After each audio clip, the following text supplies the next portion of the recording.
ನಮಸ್ತೆ ಮಕ್ಕಳೇ.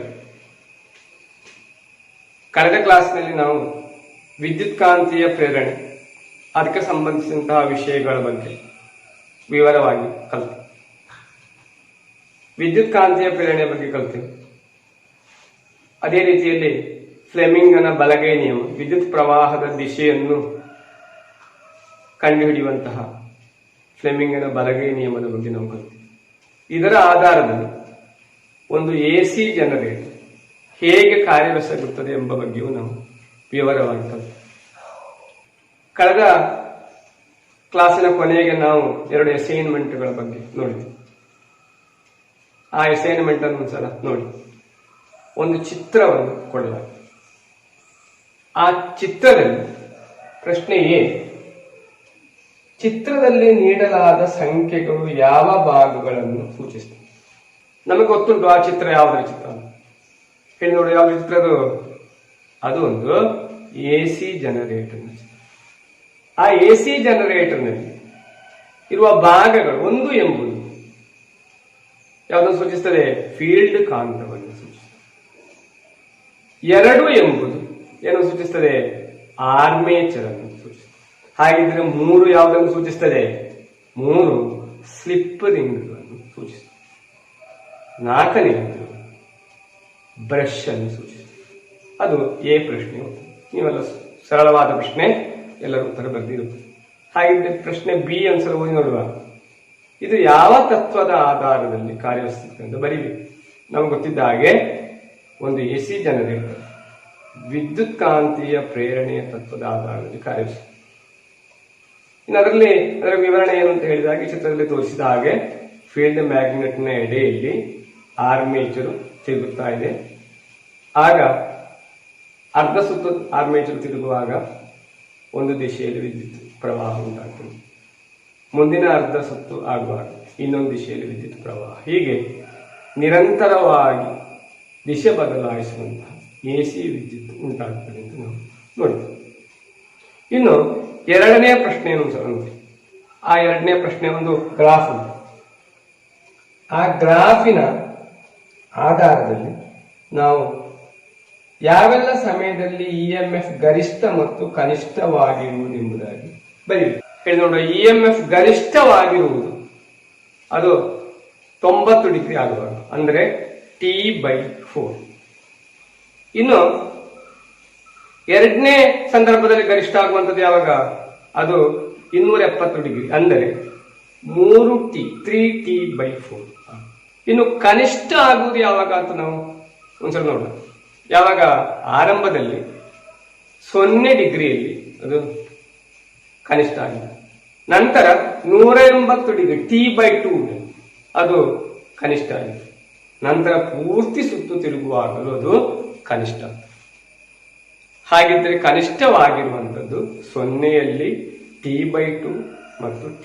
ಗರಿಷ್ಠವಾಗಿರುವುದು T/4, 3T/4. ಇದು ಕಳೆದ ಕ್ಲಾಸಿನಲ್ಲಿ ಕೊಟ್ಟಂತಹ ಅಸೈನ್ಮೆಂಟ್ಗಳು. ಇದಲ್ಲದೆ ಕೆಲವು ಪ್ರಶ್ನೆಗಳು ಪಾಠ ಪುಸ್ತಕದಲ್ಲಿ ಉಂಟು. ಅದನ್ನು ಕೂಡ ನೀವು ಅದಕ್ಕೆ ಉತ್ತರವನ್ನು ನೀವು ಕಂಡುಹಿಡಿ. ಇನ್ನೀಗ ನಾವು ಕಳೆದ ಕ್ಲಾಸಿನಲ್ಲಿ ಮಾಡಿದಂತಹ ಎಸಿ ಜನರೇಟರ್ ಅನ್ನು, ಅದರ ವಿಷಯಗಳನ್ನು ಮುಂದುವರಿಸುವ. ನಾವೀಗ ನೋಡಿದ ಹಾಗೆ ಒಂದು ಆರ್ಮೇಚರ್ ಫೀಲ್ಡ್ ಕಾಂತದ ಎಡೆಯಲ್ಲಿ ತಿರುಗುತ್ತದೆ. ಆಗ ಪ್ರೇರಿತ ಇಎಂಎಫ್ ಉಂಟಾಗ್ತದೆ. ಆ ಪ್ರೇರಿತ ಇಎಂಎಫ್ ಏನು ಮಾಡ್ತದೆ, ಬಳೆಗೆ ಸ್ಲಿಪ್ ರಿಂಗ್ಗೆ ಬರ್ತದೆ. ನಂತರ ಅಲ್ಲಿಂದ ಬ್ರಷ್ಗಳ ಮೂಲಕ ಅದು ಬಾಹ್ಯ ಮಂಡಲ. ಹಾಗಿದ್ರೆ ಈಗ ಒಂದು ಪ್ರಶ್ನೆ, ಈ ಸ್ಲಿಪ್ ರಿಂಗ್ ಮತ್ತು ಬ್ರಷ್ ಇಲ್ಲದೆ ಅದನ್ನು ಉಪಯೋಗಿಸದೆ ನಮಗೆ ಒಂದು AC ಜನರೇಟರ್ ಅನ್ನು ಕಾರ್ಯನಿರ್ವಹಿಸುವ ಮಾಡಬಹುದಾ? ಒಂದ್ಸಲ ಆಲೋಚನೆ ಮಾಡಿ ನೋಡುವ. ಉತ್ತರ ಹೊಳೆಯಿತ. ನಮಗೆ ಕಾಂತೀಯ ಫ್ಲಕ್ಸಿನಲ್ಲಿ ಬದಲಾವಣೆ ಆಗಿದೆ. ಅಧ್ಯಾಯದ ಆರಂಭದ ಕ್ಲಾಸ್ನಲ್ಲಿ ನೋಡಿದ್ದೇವೆ. ಅಯಸ್ಕಾಂತ ಚಲಿಸಬೇಕು ಅಥವಾ ಆರ್ಮೇಚರ್ ಅಥವಾ ಸುರುಳಿ ಚಲಿಸಿ. ಹಾಗೆ ಇಲ್ಲಿ ಆರ್ಮೇಚರ್ ತಿರುಗುವುದನ್ನು ನಾವು ನೋಡಿದ್ದೇವೆ. ಆರ್ಮೇಚರ್ ಸ್ಥಿರವಾಗಿದ್ದುಕೊಂಡು ಫೀಲ್ಡ್ ಕಾಂತ ತಿರುಗುತ್ತದೆ ಅಂತ ಆಲೋಚನೆ. ಹಾಗಾಗುವಾಗ ಆರ್ಮೇಚರ್ ತಿರುಗುವ ಪ್ರಶ್ನೆ ಇಲ್ಲ. ನಾವು ಬ್ರಷ್ ಬಳೆಗಳನ್ನು ಸ್ಲಿಪ್ ರಿಂಗ್ಗಳನ್ನು ಉಪಯೋಗಿಸ್ತೇವೆ. ಯಾಕೆ? ಆ ವಿದ್ಯುತ್ ಅನ್ನು ಬಾಹ್ಯ ಮಂಡಲ ಕೊಂಡೋಗಿ ಇಲ್ಲಿಗೆ ನಮಗೆ ನೇರವಾಗಿ ಆರ್ಮೇಚರ್ಗೆ ನಮಗೆ ವೈರ್ ಅನ್ನು ವಾಹಕವನ್ನು ಜೋಡಿಸಬಹುದು. ಹಾಗಿದ್ರೆ ಫೀಲ್ಡ್ ಕಾಂತವನ್ನು ತಿರುಗುವ ಹಾಗೆ ಮಾಡಿ ನಮಗೆ ಬ್ರಷ್ ಮತ್ತು ಸ್ಲಿಪ್ ರಿಂಗ್ಗಳು ಇಲ್ಲದೆ ವಿದ್ಯುತ್ ಪ್ರವಾಹವನ್ನು ಉತ್ಪಾದಿಸಿ ನಮ್ಮ ಪವರ್ ಸ್ಟೇಷನ್ಗಳು, ಪವರ್ ಹೌಸ್ಗಳಲ್ಲಿ ವಿದ್ಯುತ್ ಉತ್ಪಾದನೆ ಮಾಡುವಂಥದ್ದು ಈ ವಿಧಾನ. ಅಲ್ಲಿ ಆರ್ಮೇಚರ್ ಸ್ಥಿರವಾಗಿರುತ್ತದೆ, ಇನ್ನು ಆ ಫೀಲ್ಡ್ ಕಾಂತ ತಿರುಗುತ್ತಾ ಇರ್ತದೆ. ಹೀಗೆ ವಿದ್ಯುತ್ ಕಾಂತೀಯ ಪ್ರೇರಣೆಯ ಮೂಲಕ ಆ ಜನರೇಟರ್ನಲ್ಲಿ, AC ಜನರೇಟರ್ನಲ್ಲಿ ವಿದ್ಯುತ್ ಉತ್ಪಾದಿಸ.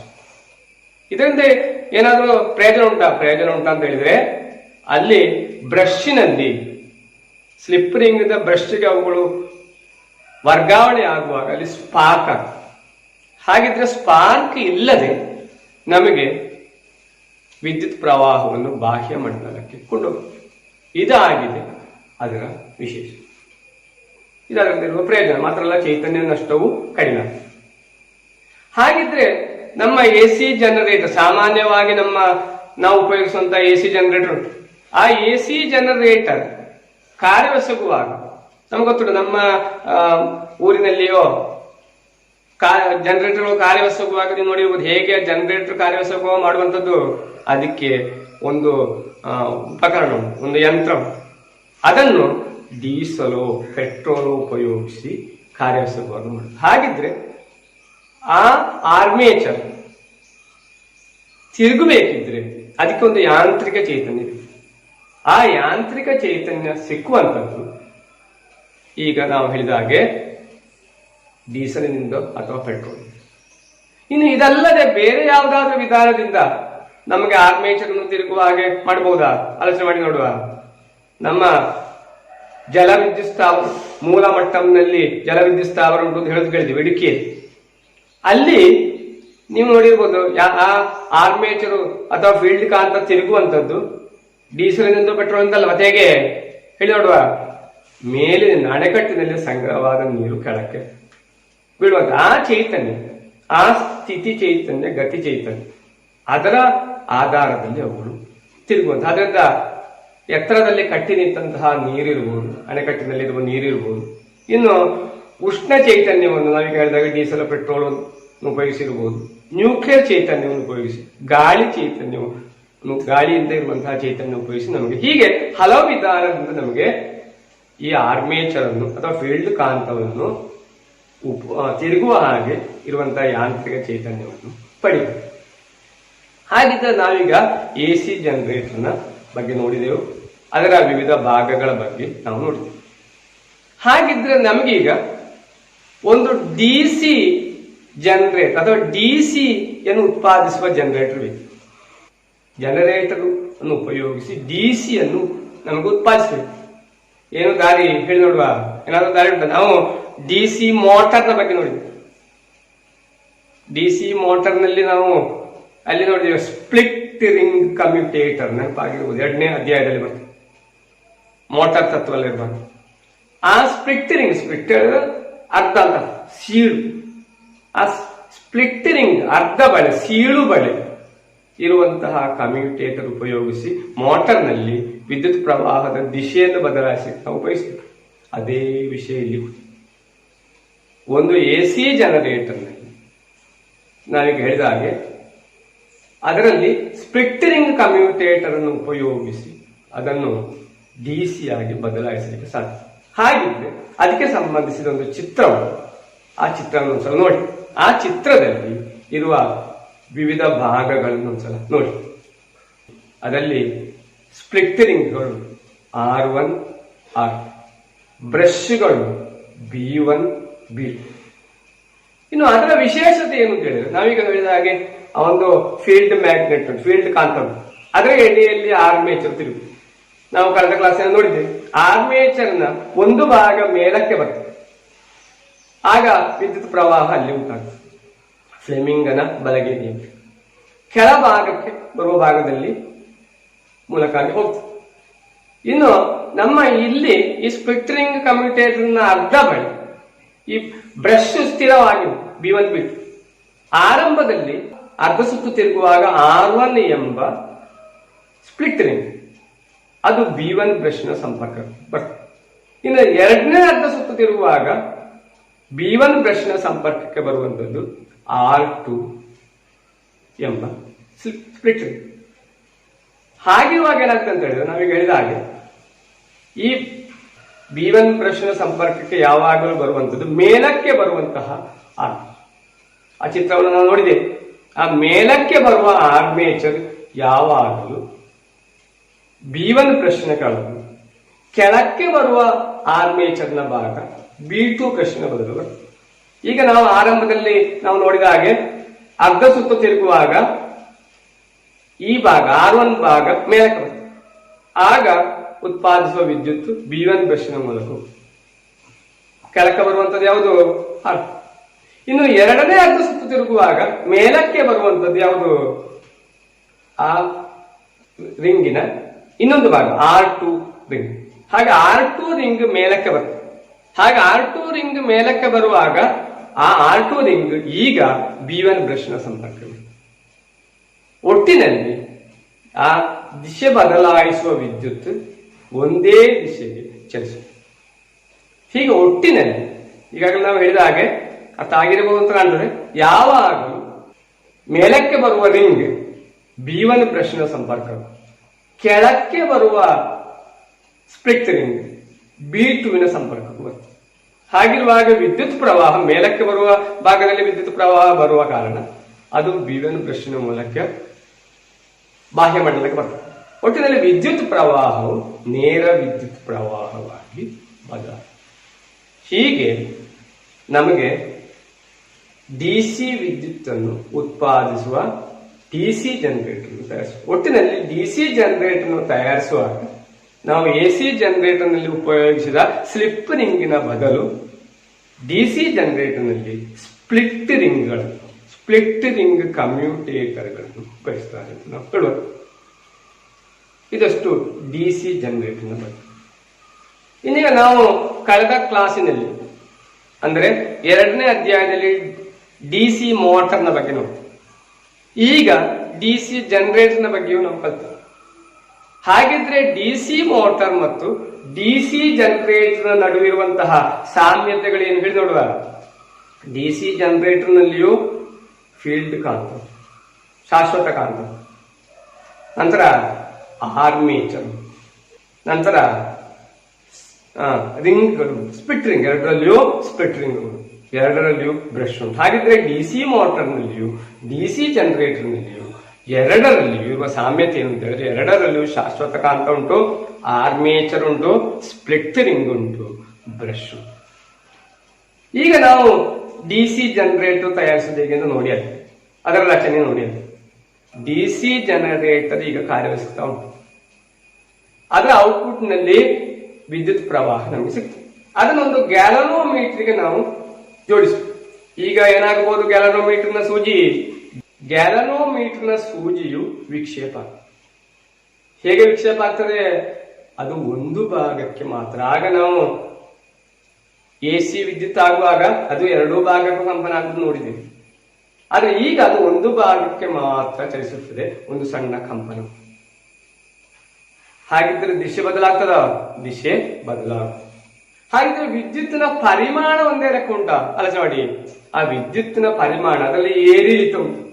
ಆ ಸೂಜಿ ನಮಗೆ ನೋಡಬಹುದು ಕಂಪನ ಆಗುತ್ತದೆ, ಅದು ಏರಿಳಿತ ಆಗ್ತದೆ. ಹಾಗಿದ್ರೆ ವಿದ್ಯುತ್ ಪ್ರವಾಹದ ಪರಿಮಾಣ, ವಿದ್ಯುತ್ತಿನ ಪರಿಮಾಣದಲ್ಲಿ ಏರಿಳಿತ ಉಂಟಾಗ್ತದೆ.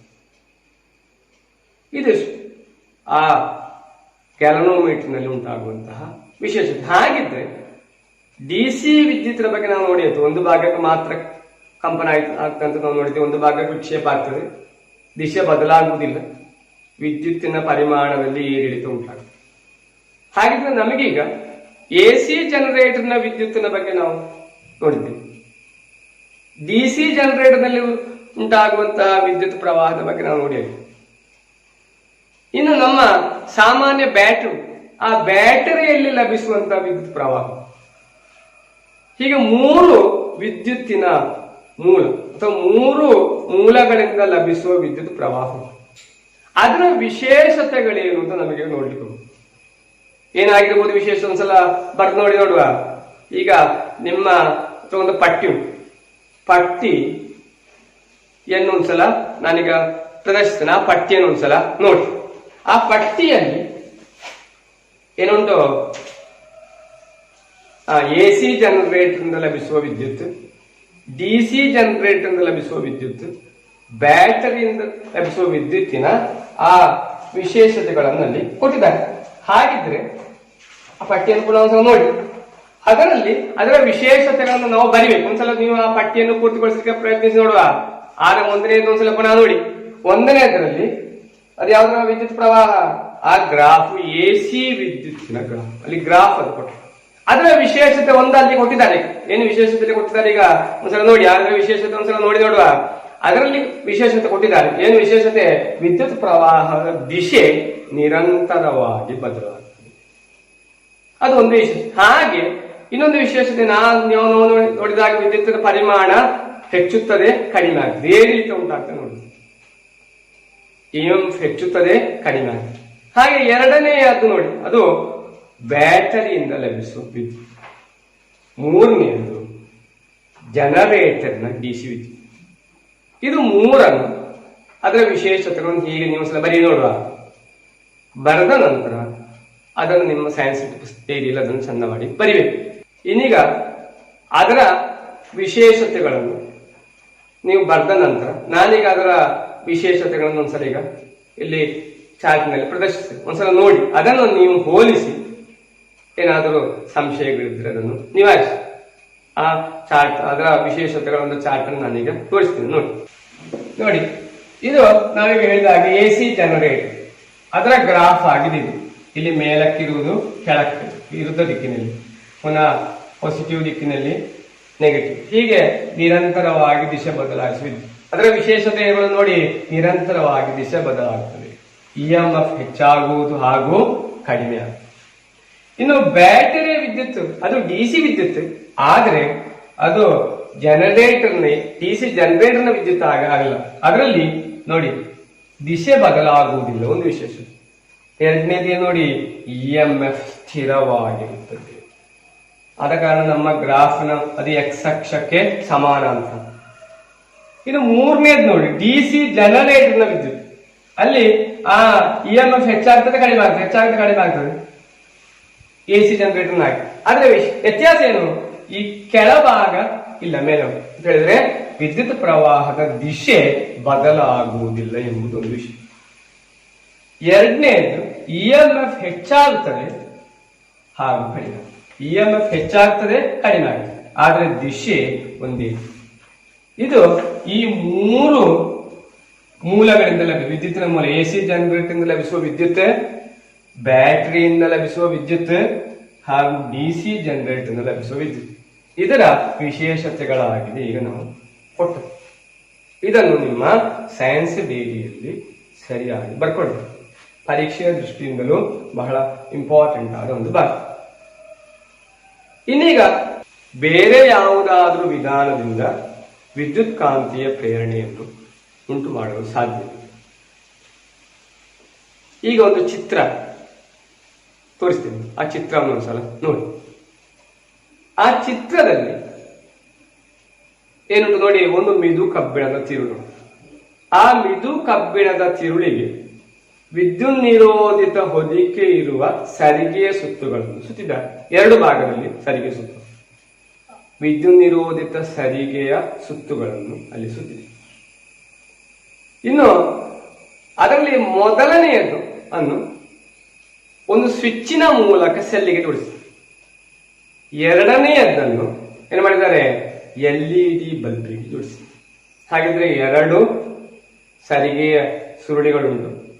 ಒಂದನ್ನು ಸ್ವಿಚ್ಚಿನ ಮೂಲಕ ಒಂದು ಸೆಲ್ಲಿಗೆ ಜೋಡಿಸಿದ್ದಾರೆ, ವಿದ್ಯುತ್ತಿನ ಮೂಲಕ ಮತ್ತೊಂದನ್ನು LEDಗೆ ಜೋಡಿಸಿದ್ದಾರೆ.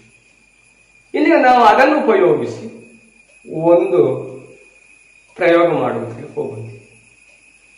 ಸರಿ, ಈಗ ಆ ಚಿತ್ರದಲ್ಲಿ ನಾವು ಏನು ಮಾಡೋಣ ಅಂತ ಹೇಳಿದ್ರೆ, ಅದರಲ್ಲಿ ಸ್ವಿಚ್ ಉಂಟು. ಆ ಸ್ವಿಚ್ ಅನ್ನು ನಾವು ನಿರಂತರವಾಗಿ ಆನ್ ಆಫ್ ಮಾಡಿ,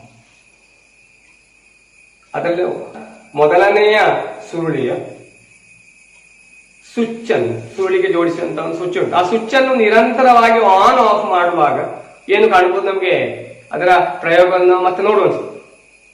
ನಿರಂತರವಾಗಿ ಆನ್ ಆಫ್ ಮಾಡುವಾಗ ಆ ಸ್ವಿಚ್, ಅದರ LED ಬಲ್ಬ್ ಬೆಳಗುತ್ತದೆ. ಇನ್ನು ನಾವೀಗ ಸ್ವಿಚ್ ಅನ್ನು ಆನ್ ಮಾಡಿಕೊಂಡೇ ಇರುವ ಏನಾಗ್ತದೆ, ಸ್ವಿಚ್ ಅನ್ನು ಆನ್ ಮಾಡುವಾಗ ಬಲ್ಬ್ ಒಮ್ಮೆ ಮಾತ್ರ ಬೆಳಗುತ್ತೆ, ನಂತರ ಅದು ಬೆಳಗುತ್ತದೆ. ಹಾಗಿದ್ರೆ ಬಲ್ಬ್ ಬೆಳಗುವುದಿಲ್ಲ ಅಂತ ಹೇಳಿದ್ರೆ ಅರ್ಥ ಏನು, ವಿದ್ಯುತ್ ಕಾಂತೀಯ ಪ್ರೇರಣೆ ಆಗಿಲ್ಲ, ಫ್ಲಕ್ಸಿನಲ್ಲಿ ಬದಲಾವಣೆ ಉಂಟಾಗಿಲ್ಲ, ಪ್ರೇರಿತ EMF ಉಂಟಾಗಿಲ್ಲ. ಹಾಗಿದ್ರೆ ನಮಗೆ ನಿರಂತರವಾಗಿ ವಿದ್ಯುತ್ ಪ್ರವಾಹವನ್ನು ಉಂಟು ಮಾಡಬೇಕಿದ್ರೆ ಸ್ವಿಚ್ ಆನ್ ಆಫ್ ಮಾಡಿಯೇ ಇರಬೇಕು. ಸ್ವಿಚ್ ಆನ್ ಆಫ್ ಮಾಡ್ತಾ ಇರುವಾಗ ಬಲ್ಬ್ ಬೆಳಗ್ತದೆ, ಆನ್ ಮಾಡಿಯೇ ಇರುವಾಗ ಬಲ್ಬ್ ಒಮ್ಮೆ ಬೆಳಗುತ್ತದೆ, ನಂತರ ಬೆಳಗುತ್ತದೆ. ಅದೇ ರೀತಿ ಆಫ್ ಮಾಡಿಯೇ ಇರುವಾಗಲೂ ಒಮ್ಮೆ ಆಫ್ ಮಾಡುವಾಗ ಒಮ್ಮೆ ಬೆಳಗುತ್ತದೆ, ನಂತರ ಬೆಳಗುತ್ತದೆ. ಹಾಗಿದ್ರೆ ಆನ್ ಮಾಡುವಾಗ ಮಾತ್ರ ವಿದ್ಯುತ್ ಪ್ರವಾಹ ಉಂಟಾಗ್ತದೆ, ಪ್ರೇರಿತ EMF ಉಂಟಾಗ್ತದೆ. ಆಫ್ ಮಾಡುವಾಗ ಮಾತ್ರ ಪ್ರೇರಿತ EMF ಉಂಟಾಗ್ತದೆ. ನಾವು ಆಗ ನೋಡಿದ ಹಾಗೆ ಆನ್ ಆಫ್ ಮಾಡ್ತಾ ಇರುವಾಗಲೂ ಪ್ರೇರಿತ EMF ಉಂಟಾಗ್ತದೆ. ಹಾಗಿದ್ರೆ ಈ ಆನ್ ಆಫ್ ಮಾಡಿಯೇ ನಮಗೆ ವಿದ್ಯುತ್ ಪ್ರವಾಹ ಉಂಟಾಗುವ ಬದಲು ಆನ್ ಆಫ್ ಮಾಡದೆ ವಿದ್ಯುತ್ ಪ್ರವಾಹ ಉಂಟಾಗಲಿಕ್ಕೆ ಸಾಧ್ಯತೆ ಉಂಟಾ ಅಂತ ನಾವು ನೋಡ್ಲಿಕ್ಕೆ. ಹೀಗಾಗಿ ನಾವು ನೋಡಿದ ಹಾಗೆ ಮಿದು ಕಬ್ಬಿಣದ ತಿರುಳಿಗೆ ನಾವು ಎರಡು ಸುರುಳಿಯನ್ನು ಸುತ್ತಿ, ಅದನ್ನು ಮಿದು ಕಬ್ಬಿಣದ ತಿರುಳಿಗೆ ಸುತ್ತಬೇಕು ಅಂತಿಲ್ಲ, ಸಮೀಪದಲ್ಲಿ ಎರಡು ಸುರುಳಿಯನ್ನು ಇಟ್ಟರು ಈ ಕ್ರಿಯೆ ಜರುಗುತ್ತೆ. ಎರಡು ಸುರುಳಿಗಳನ್ನು ಹತ್ತಿರವಾಗಿ ಇರಿಸಿಯೂ ನಮಗೆ ಈ ಪ್ರಯೋಗವನ್ನು ಮಾಡಬಹುದು. ಇಲ್ಲಿ ನಮಗೆ ಆ ಮೊದಲಿನ ಸುರುಳಿ ಉಂಟು. ಮೊದಲಿನ ಸುರುಳಿ ಅಂದ್ರೆ ಏನು, ನಾವು ವಿದ್ಯುತ್ ಪ್ರವಾಹವನ್ನು ಕೊಡುವಂತಹ ಸುರುಳಿ. ಹಾಗೆ ವಿದ್ಯುತ್ ಪ್ರವಾಹವನ್ನು ನೀಡುವ ಸುರುಳಿಯನ್ನು ನಾವು ಪ್ರೈಮರಿ ಸುರುಳಿ ಅಂತ ಕರೀತೀವಿ. ಇನ್ನು ನಮಗೆ ವಿದ್ಯುತ್ ಪ್ರವಾಹ ಆ ಪ್ರೇರಿತ EMF ಉಂಟಾಗುವ ಸುರುಳಿ ಉಂಟು, ಅದನ್ನು ನಾವು ಸೆಕೆಂಡರಿ ಸುರುಳಿ. ಈಗ ನಾವು ನಮ್ಮ ಪ್ರಯೋಗವನ್ನು ನಾವು ಪುನಃ ನೋಡು. ನಾವೀಗ ಹೇಳಿದ ಹಾಗೆ ಸ್ವಿಚ್ ಆನ್ ಆಫ್ ಮಾಡುವಾಗ ನಮಗೆ ಸೆಕೆಂಡರಿ ಸುರುಳಿಯಲ್ಲಿ ಪ್ರೇರಿತ EMF ಉಂಟಾಗ್ತದೆ ನಾವು ನೋಡಿ. ಹಾಗಿದ್ರೆ ಸ್ವಿಚ್ ಆನ್ ಆಫ್ ಮಾಡದೆ ನಮಗೆ ಸೆಕೆಂಡರಿಯಲ್ಲಿ ಪ್ರೇರಿತ EMF ಉಂಟಾಗುವ ಮಾಡಬೇಕು. ಏನು ದಾರಿ, ನಾವೀಗ ನೋಡಿದ ಹಾಗೆ ಅದರಲ್ಲಿ ನಾವು ಒಂದು ಸೆಲ್ ಅನ್ನು ಜೋಡಿಸಿದ್ವಿ, ಅಂದ್ರೆ DC ವಿದ್ಯುತ್ ಅನ್ನು ಜೋಡಿಸಿದ್ವಿ. ಈಗ ನಾವು DCಯ ಬದಲು ನಾವು AC ಅನ್ನು ಕೊಡುವುದು. DC ವಿದ್ಯುತ್ತಿನ ಬದಲು AC ವಿದ್ಯುತ್ ಅನ್ನು ಕೊಟ್ಟರೆ ಏನಾಗಬಹುದು ಹೇಳಿ ನೋಡುವ. DCಯ ಬದಲು AC ವಿದ್ಯುತ್ ಅನ್ನು ನಾವು ಒದಗಿಸಿದ್ರೆ ಏನು ಸಂಭವಿಸುತ್ತೆ ಅಂತ ನಾವು ನೋಡು. ಏನಾಗ್ತದೆ, ನಾವು DCಯ ಬದಲು AC ಅನ್ನು ಪ್ರೈಮರಿ ಸುರುಳಿಗೆ ಕೊಡುವಂತೆ. AC ವಿದ್ಯುತ್ ಅಂತ ಹೇಳಿದ್ರೆ ನಮ್ಗೆ ಗೊತ್ತುಂಟು, ಏನು, ನಿರಂತರವಾಗಿ ದಿಶೆ ಬದಲಾಯಿಸುವ ವಿದ್ಯುತ್. ಹಾಗೆ ನಿರಂತರವಾಗಿ ದಿಶೆ ಬದಲಾಯಿಸುವ ವಿದ್ಯುತ್ ಅನ್ನು ನಾವು ಪ್ರೈಮರಿ ಸುರುಳಿಗೆ ಕೊಡುವುದು. ಹಾಗೇನು ಸಂಭವಿಸ್ತದೆ, ಆ ಮಿದು ಕಬ್ಬಿಣದ ತಿರುಳಿನ ಸುತ್ತಲೂ ದಿಶೆ ಬದಲಾಗುವ ಕಾಂತ ಕ್ಷೇತ್ರ. ಅಲ್ಲಿ ಈ ದಿಶೆ ಬದಲಾಗುವ ಕಾಂತ ಕ್ಷೇತ್ರದಲ್ಲಿ ಆಗಿದೆ ನಾವು ಸೆಕೆಂಡರಿ ಸುರುಳಿಯನ್ನು ನಿಲ್ಲಿಸುವುದಿಲ್ಲ. ಆ ದಿಶೆ ಬದಲಾಗುವ ಕಾಂತಕ್ಷೇತ್ರದ ಸೆಕೆಂಡರಿಯನ್ನು ಇರಿಸಿದ ಕಾರಣ ಅದರಲ್ಲಿರುವ ಫ್ಲಕ್ಸಿನಲ್ಲಿ ಬದಲಾವಣೆ ಉಂಟಾಗ್ತದೆ. ಫ್ಲಕ್ಸಿನಲ್ಲಿ ಬದಲಾವಣೆ ಅಂದ್ರೆ ಏನಾಗ್ತದೆ ನಾವು ನೋಡಿದ್ದೇವೆ. ಏನಾಗ್ತದೆ? EMF ಪ್ರೇರಣೆ. ಹೀಗೆ ಫ್ಲಕ್ಸಿನಲ್ಲಿ ಉಂಟಾಗುವ ಬದಲಾವಣೆಯಿಂದ ಸೆಕೆಂಡರಿಯಲ್ಲಿ ಒಂದು EMF ಪ್ರೇರಣೆ ಆಗ್ತದೆ. ಇದನ್ನಾಗಿದೆ ನಾವು ಮ್ಯೂಚುವಲ್ ಇಂಡಕ್ಷನ್. ಹಾಗಿದ್ರೆ ಮ್ಯೂಚುವಲ್ ಇಂಡಕ್ಷನ್ ನಿರ್ವಚನವನ್ನು ಬರೀಬಹುದಾ? ನಾವೇನು ಮಾಡಿದ್ದೇವೆ? ಎರಡು ಸುರುಳಿಯನ್ನು ಹತ್ತಿರ ಇರಿಸಿದೆವು. ಎರಡು ಸುರುಳಿಗಳನ್ನು ಹತ್ತಿರ ತಿರುಗಿಸಿ ಆಗಿದೆ. ಒಂದು ಸುರುಳಿಗೆ ನಾವು AC ವಿದ್ಯುತ್ತನ್ನು ಕೊಡುವಂಥದ್ದು. ಆಗ ದಿಶೆ ಬದಲಾಗುವ ಕಾಂತಕ್ಷೇತ್ರ ಉಂಟಾಗ್ತದೆ. ಅಲ್ಲಿ ಸೆಕೆಂಡರಿ ಸುರುಳಿಯನ್ನು ಇರಿಸುವಾಗ ಅದರ ಫ್ಲಕ್ಸಿನಲ್ಲಿ ಬದಲಾವಣೆ ಉಂಟಾಗ್ತದೆ. ಆಗ ಒಂದು EMF ಪ್ರೇರಣೆ ಆಗ್ತದೆ. ಈ ವಿದ್ಯಮಾನವನ್ನು ಮ್ಯೂಚುವಲ್ ಇಂಡಕ್ಷನ್ ಅಂತ ಕರೀತಾರೆ. ಹಾಗಿದ್ರೆ ನಿಮ್ಮ ಸೈನ್ಸ್ ಡೇಯಲ್ಲಿ ಮ್ಯೂಚುವಲ್ ಇಂಡಕ್ಷನ್ ನಿರ್ವಚನವನ್ನು ಬರೀ ನೋಡುವ. ಹೇಗೆ ಮ್ಯೂಚುವಲ್ ಇಂಡಕ್ಷನ್ ನಿರ್ವಚನವನ್ನು ಪ್ರಾರಂಭಿಸಬಹುದು? ಸಮೀಪದಲ್ಲಿ ಇರಿಸಿದ ಎರಡು ತಂತಿ ಸುರುಳಿಗಳಲ್ಲಿ ಮೊದಲನೆಯದರಲ್ಲಿ ನಾವು ವಿದ್ಯುತ್ ಪ್ರವಾಹ ಕೊಡುವುದು. ಮೊದಲನೆಯದರಲ್ಲಿ ವಿದ್ಯುತ್ ಪ್ರವಾಹದ ತೀವ್ರತೆಯಲ್ಲಿ ಅಥವಾ ದಿಶೆಯಲ್ಲಿ ಬದಲಾವಣೆ ಉಂಟಾದರೆ ಅದರ ಸುತ್ತಲಿನ ಕಾಂತೀಯ ಫ್ಲಕ್ಸಿನಲ್ಲಿ ಬದಲಾವಣೆ ಉಂಟಾಗ್ತದೆ. ಇದರ ಪರಿಣಾಮವಾಗಿ ಏನುಂಟಾಗ್ತದೆ? ಎರಡನೇ ಸುರುಳಿಯಲ್ಲಿ ಒಂದು EMF ಪ್ರೇರೇಪಿಸಲ್ಪಡುತ್ತದೆ. ಈ ವಿದ್ಯಮಾನವನ್ನು ಮ್ಯೂಚುವಲ್ ಇಂಡಕ್ಷನ್ ಎಂಬುದಾಗಿ ಕರೆಯುತ್ತಾರೆ. ಹಾಗೆ ಇದನ್ನು ಚಂದ ಮಾಡಿ ನೀವು ನಿಮ್ಮ ಸೈನ್ಸ್ ಡೈರಿಯಲ್ಲಿ ಬರಬೇಕು. ಇನ್ನು ಈ ಮ್ಯೂಚುವಲ್ ಇಂಡಕ್ಷನ್ ಬಗ್ಗೆ ಇನ್ನೂ ಹೆಚ್ಚು ವಿವರವಾಗಿ ನೋಡ್ಲಿಕ್ಕೆ ಒಂದು ಪ್ರಯೋಗ ಉಂಟು. ಆ ಪ್ರಯೋಗವನ್ನು ಒಂದ್ಸಲ ನೋಡಿ. Mutual induction. ಸಮೀಪದಲ್ಲಿರಿಸಿದ ಎರಡು ಸಾಲೆನಾಯ್ಡ್ಗಳಲ್ಲಿ ಒಂದರ ಮೂಲಕ ವಿದ್ಯುತ್ ಹಾದು ಹೋಗುವಾಗ ಇನ್ನೊಂದರಲ್ಲಿ ವಿದ್ಯುತ್ ಪ್ರೇರೇಪಿಸಲ್ಪಡುವ ಕುರಿತು ಕೇಳಿದ್ದೀರಾ? ನಾವು ಒಂದು ಪ್ರಯೋಗವನ್ನು ಮಾಡಿ ನೋಡೋಣ. ಇಲ್ಲಿ ಉಪಯೋಗಿಸುವ ಸಾಮಗ್ರಿಗಳು ಎರಡು ಸಾಲೆನಾಯ್ಡ್ ಹಾಗೂ ಒಂದು DC ಮೂಲ. ಈ ಎರಡು ಸಾಲೆನಾಯ್ಡ್ಗಳಲ್ಲಿ ಮಿದು ಕಬ್ಬಿಣವನ್ನು ತಿರುಳಾಗಿ ಉಪಯೋಗಿಸಲಾಗಿದೆ. ಇಲ್ಲಿ ಒಂದನೆಯ ಸಾಲೆನಾಯ್ಡಿಗೆ DCಯನ್ನು ಹಾಯಿಸಲಾಗುವುದು. ಇಲ್ಲಿ ಯಾವ ಸಾಲೆನಾಯ್ಡಿಗೆ DCಯನ್ನು ಹಾಯಿಸಲಾಗುತ್ತದೆಯೋ ಆ ಸಾಲೆನಾಯ್ಡ್ ಅನ್ನು ಪ್ರೈಮರಿ ಸುರುಳಿ ಎಂದು, ಪ್ರೇರಿತ EMF ರೂಪುಗೊಳ್ಳುವ ಸಾಲೆನಾಯ್ಡ್ ಅನ್ನು ಸೆಕೆಂಡರಿ ಸುರುಳಿ ಎಂದು ಕರೆಯುತ್ತಾರೆ. ಇಲ್ಲಿ ಸೆಕೆಂಡರಿ ಸುರುಳಿಯಲ್ಲಿ ಒಂದು LEDಯನ್ನು ಜೋಡಿಸಲಾಗಿದೆ. ಪ್ರೇರಿತ ವಿದ್ಯುತ್ತಿನ ಇರುವಿಕೆಯನ್ನು ತಿಳಿಯಲು ಇದನ್ನು ಇಲ್ಲಿ ಜೋಡಿಸಲಾಗಿದೆ. ಇನ್ನು ಪ್ರೈಮರಿ ಸುರುಳಿಯ ಮೂಲಕ DCಯನ್ನು ಹಾಯಿಸಿ ನೋಡೋಣ. ಈಗ ಪ್ರೈಮರಿ ಸುರುಳಿಗೆ DCಯನ್ನು ಕೊಡುತ್ತಿದ್ದೇನೆ. ಸೆಕೆಂಡರಿ ಸುರುಳಿಗೆ ಜೋಡಿಸಿದ LEDಯನ್ನು ಗಮನಿಸಿರಿ. ಇಲ್ಲಿ ಪ್ರೈಮರಿ ಸುರುಳಿಗೆ DC ಹಾದು ಹೋಗುವ ಸಂದರ್ಭದಲ್ಲಿ ಹಾಗೂ ವಿಚ್ಛೇದಿಸಲ್ಪಡುವ ಸಂದರ್ಭದಲ್ಲಿ ಮಾತ್ರ ಸೆಕೆಂಡರಿ ಸುರುಳಿಯಲ್ಲಿರುವ LED ಬೆಳಗುವುದು. ಪ್ರೈಮರಿ ಸುರುಳಿಯಲ್ಲಿ ನಿರಂತರವಾಗಿ DC ವಿದ್ಯುತ್ ಹರಿಯುತ್ತಿರುವ ಸಂದರ್ಭದಲ್ಲಿ ಸೆಕೆಂಡರಿಯಲ್ಲಿ ಯಾವುದೇ EMF ಪ್ರೇರೇಪಿಸಲ್ಪಡುವುದಿಲ್ಲ ಎಂದು ತಿಳಿಯಲು ಸಾಧ್ಯವಾಗುವುದು. ಇದರಿಂದ ನೀವು ಏನನ್ನು ತಿಳಿಯುವಿರಿ? ಇಲ್ಲಿ DCಯನ್ನು ಉಪಯೋಗಿಸಿದಾಗ ಪ್ರೈಮರಿ ಸುರುಳಿಗೆ DCಯನ್ನು ಹಾಯಿಸಿದ ಸಂದರ್ಭದಲ್ಲಿ ಮತ್ತು ವಿಚ್ಛೇದಿಸಿದ ಸಂದರ್ಭದಲ್ಲಿ ಮಾತ್ರ ಸೆಕೆಂಡರಿ ಸುರುಳಿಯಲ್ಲಿ ಕ್ಷಣಿಕವಾದ ಒಂದು EMF ಪ್ರೇರೇಪಿಸಲ್ಪಟ್ಟಿತೆಂದು ನಮಗೆ ತಿಳಿಯಲು ಸಾಧ್ಯವಾಗುವುದು. ಇನ್ನು DCಗೆ ಬದಲಾಗಿ ACಯನ್ನು ಉಪಯೋಗಿಸಿದರೆ ಯಾವ ಬದಲಾವಣೆ ಉಂಟಾಗುವುದೆಂದು ನಾವು ನೋಡೋಣ. ಅದಕ್ಕಾಗಿ ನಮಗೆ ಬೇರೊಂದು ವ್ಯವಸ್ಥೆಯನ್ನು ಉಪಯೋಗಿಸೋಣ. ಇಲ್ಲಿ 230 ವೋಲ್ಟಿನ ಒಂದು ಸ್ಟೆಪ್ ಡೌನ್ ಟ್ರಾನ್ಸ್ಫಾರ್ಮರ್ ಅನ್ನು ಉಪಯೋಗಿಸಿ 24 ವೋಲ್ಟ್ ಆಗಿ ಬದಲಾಯಿಸಿ ಪ್ರೈಮರಿ ಸುರುಳಿಗೆ ಹಾಯಿಸಲಾಗಿದೆ. ಸೆಕೆಂಡರಿ ಸುರುಳಿಗೆ ಪ್ರೇರಿತ EMFನ ಇರುವಿಕೆಯನ್ನು ತಿಳಿಯಲು ಎರಡು ವಿಭಿನ್ನ ಬಣ್ಣದ LEDಗಳನ್ನು ಜೋಡಿಸಲಾಗಿದೆ. ಪ್ರೈಮರಿ ಸುರುಳಿಗೆ 24 ವೋಲ್ಟ್ ACಯನ್ನು ಹಾಯಿಸಿ ನೋಡೋಣ. ಇಲ್ಲಿ ಸೆಕೆಂಡರಿ ಸುರುಳಿಯಲ್ಲಿ LED ನಿರಂತರವಾಗಿ ಬೆಳಗುವುದನ್ನು ಕಾಣಲು ಸಾಧ್ಯವಾಗಬಹುದು.